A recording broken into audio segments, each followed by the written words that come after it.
So the portion begins, Ve'ele mishpatim asher tasim lifnehem. Literally it means these are the laws that you should put in front of the Israelites in the desert. The Midrash, in speaking about that verse, and you read the literal portion, it's talking about laws. But we know, as the Zohar makes clear, this is not talking about laws. The Midrash begins its commentary and explanation by saying, quoting a verse in Isaiah and Yeshaya, Ko amar Hashem, so said the Creator, Shimru mishpat. Now these two words are important. Literally it's translated as keep the law, Shimru mishpat, but that's not the secret of those words, but Shimru mishpat, keep the law. Ve'asu tzedakah, and do charity, Ki krova yeshuati lavo, because the redemption is coming soon, B'tzidkati lihigalot, and my justice, my righteousness will be revealed. That's the verse that the Midrash, that the Kabbalists 2,000 years ago said, if you want to understand this week's portion, you have to understand that verse in Isaiah. Shimru mishpat, keep, again in the literal translation, the law, Ve'asu tzedakah, and do charity, Ki krova yeshuati lavo, because my redemption is quick to come, V'tzidkati lihigalot, and my righteousness will be revealed. So they explain. We know that everything that occurs comes from the Creator. Ve'af hadavar asher nidme b'nei ha'adam lefi sha'a ki lera'atohu, even something that happens, that when an individual sees it in the moment, it seems to be negative.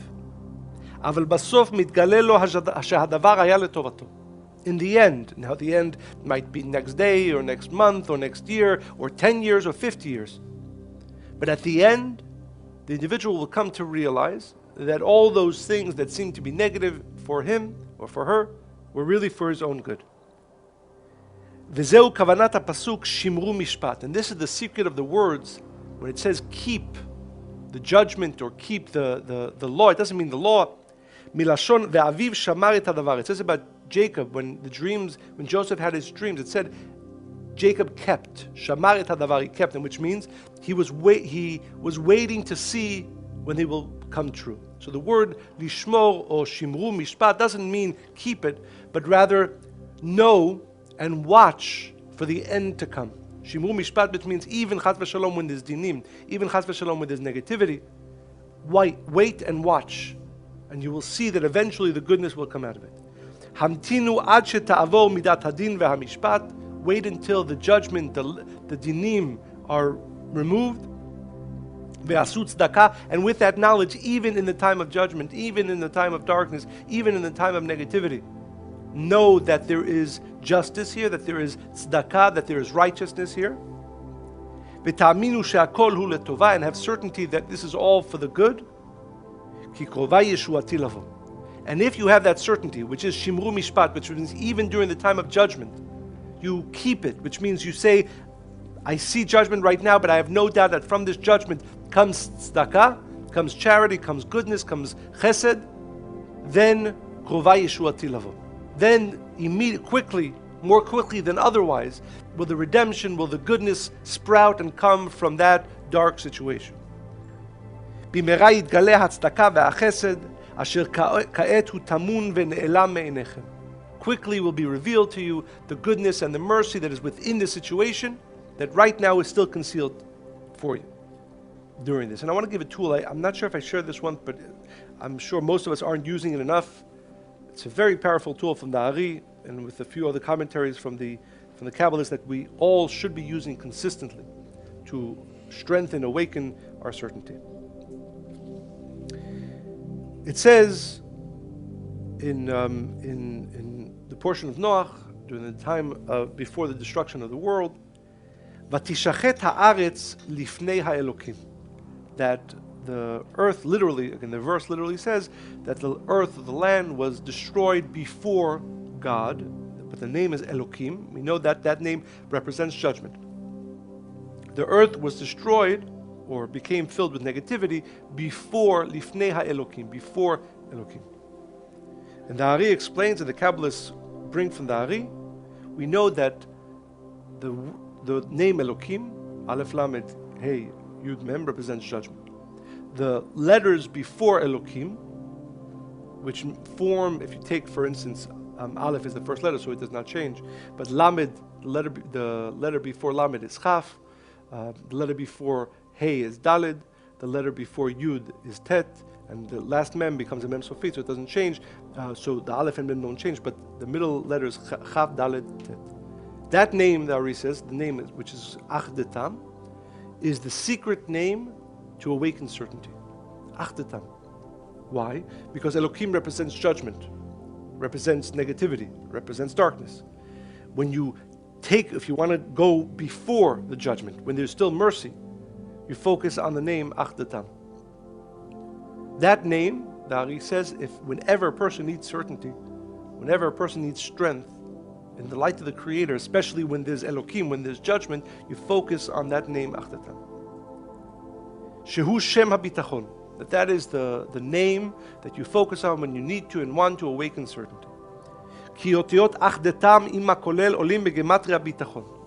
Because the numerical value of the name AhDeTam is the numerical value of trust or certainty in the light of the Creator. And this is hinted, as the Kabbalists teach, in the verse in Isaiah. It says, Pitchu BH adej. Have certainty in the light of the Creator. And as I spoke about this on Rosh Hashanah, adej, until the level of until, which means, especially in this year, which is the year Ayin Dalet 74, is the year that certainty is tested, especially beyond. Pitchu BH, this is the time you have to awaken certainty, adej, beyond. But the word that the Creator uses in Isaiah to represent certainty, or the level of certainty that you want to get to, which means all of us are not there yet, is the word ad. And the word ad also is the numerical value of AhDeTam, of that name. So the secret name that a person has to use if he or she wants to continuously awaken. It's funny, somebody asked me last night if there was ever a moment that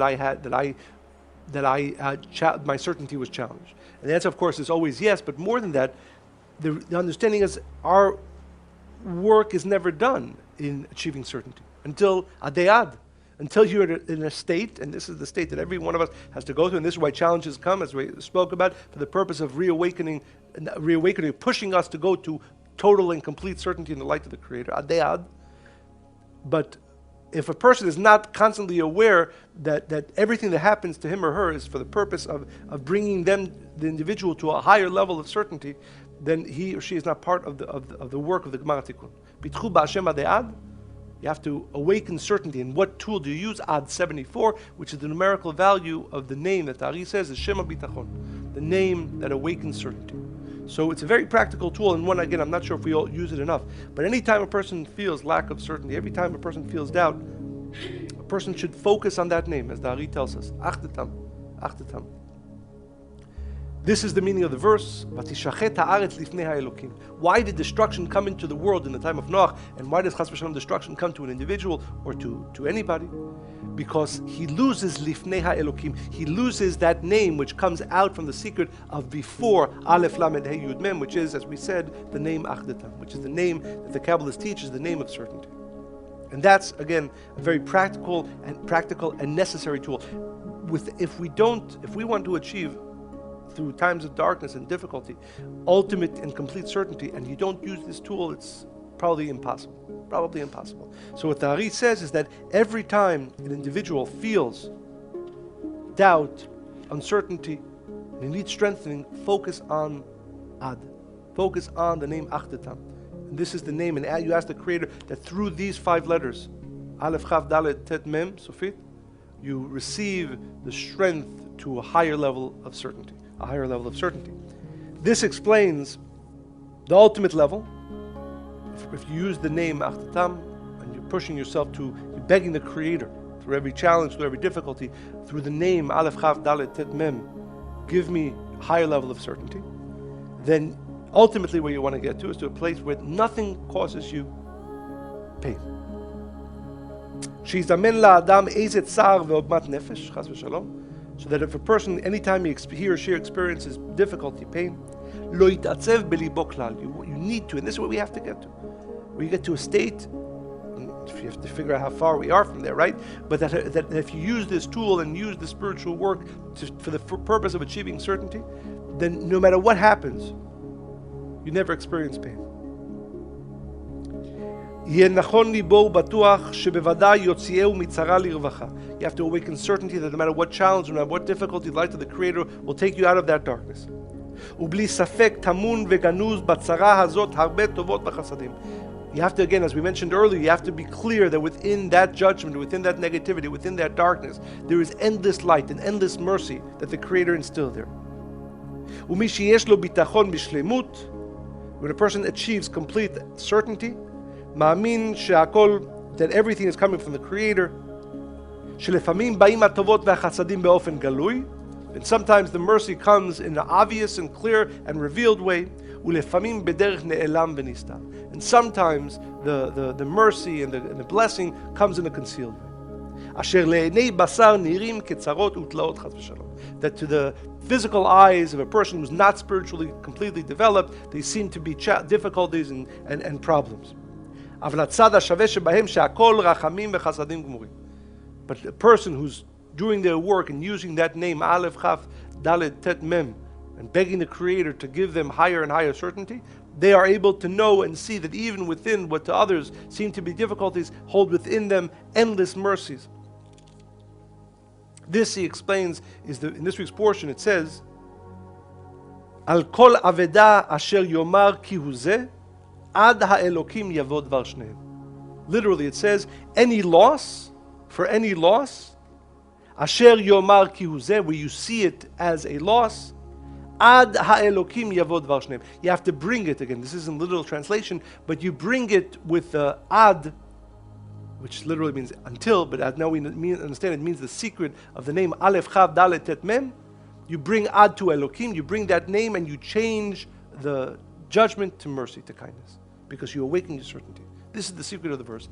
Al kol dvar aveda, anytime there's a loss, anytime there's pain, anytime there's darkness, ad ha'elokim yavod dvar shnehem. You bring it, you have to awaken the name represented by the number 74, which is the name Aleph, Chav, Dalet, Tet, Mem, and through that you transform the judgment into mercy, and the more a person can awaken this, the more powerful he or she is in transforming judgment into mercy. And that's the gift of this week's portion. And it's a tool, again, that we all should be using.